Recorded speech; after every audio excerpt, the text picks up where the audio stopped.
Subscribe to our YouTube channel and press the bell icon to get the latest updates. Among the most awaited state elections is the one in West Bengal next year. This is going to be a stormy affair. The BJP has set its eyes in the state, and from what the Lok Sabha results in the state were in 2019, it seems that Chief Minister Mamata Banerjee does have a reason to worry. However, the BJP must play it fair in the West Bengal elections and go with a CM face, a chief ministerial candidate.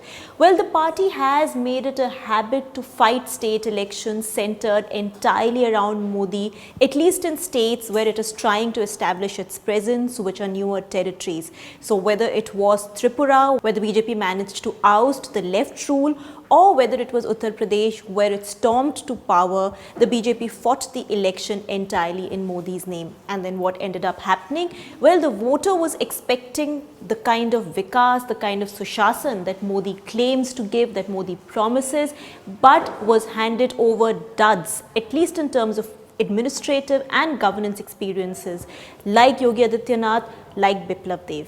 That story should not be repeated in West Bengal. It should be a fair election. The voters in West Bengal should know who they are going to vote for, who the chief minister will be, and Mamata Banerjee should have the fair chance to fight her CM opponent and not the Prime Minister. Let's talk a little bit about this BJP's electoral strategy, this politics of deception that they have been following as far as state elections are concerned.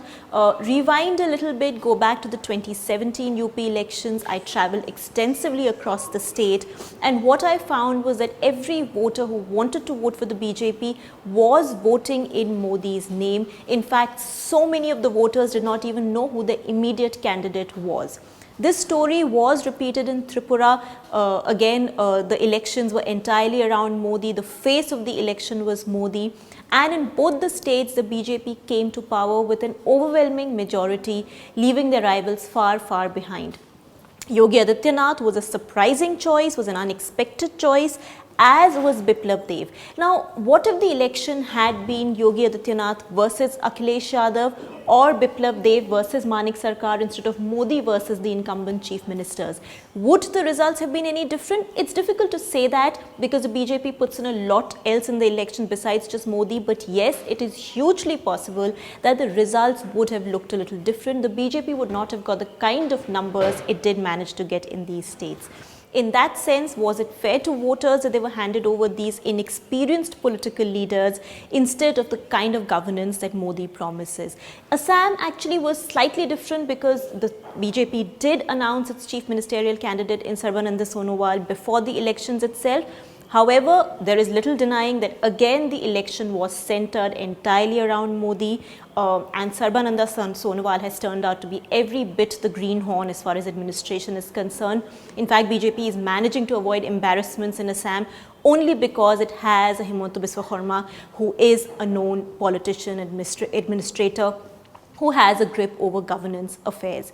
This is not the kind of strategy that BJP, of course, follows in all states. In states where it has established regional leaders, established state leaders like Vasundhara Raje in Rajasthan, Shivraj Singh Chauhan in Madhya Pradesh, or Raman Singh in Chhattisgarh, Modi takes the back seat. The CM face is clear, is the main face of the campaign. And we all saw what happened in those elections. The incumbent CMs were rejected by voters, and the Congress was voted to power.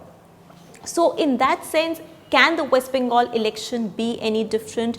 Should Mamata Banerjee have to fight Modi, or can there be a BJP CM face, or should there be a BJP CM face? From what we are hearing from sources, it's not as if the BJP is not trying to find a CM face. There has been talk of former cricket captain, Indian cricket captain Sourav Ganguly being roped in.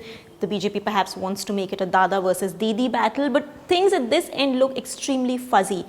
What ends up happening in these states where the BJP has established a presence recently, where it is a new force, is that it has such poor bench strength, it has such a hollow human resource department that Modi ends up becoming a mukhota, a mask for that, and a bait to attract voters when at the end they are handed over something else. Now, the dilemma in West Bengal is going to be the same that the BJP had in Delhi in the recent assembly elections. The BJP suffered a very embarrassing defeat in 2015 in Delhi when it put up Kiran Bedi as a rival to Arvind Kejriwal. We all know what happened.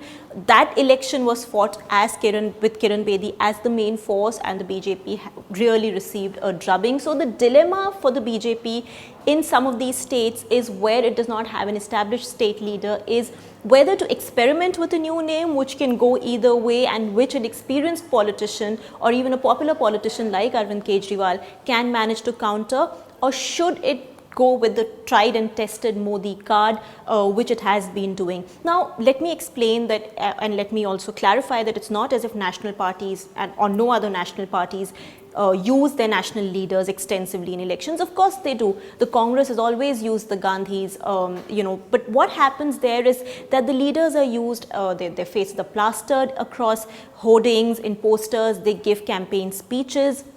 This is what Amit Shah also does for the BJP. What Modi, however, does is very, very different. The election becomes entirely about him, is centered entirely around him. In fact, what he has done is to create a new normal where the Prime Minister becomes the face of even a municipal election. I'm talking about the MCD elections where the Prime Minister campaigned right from the front.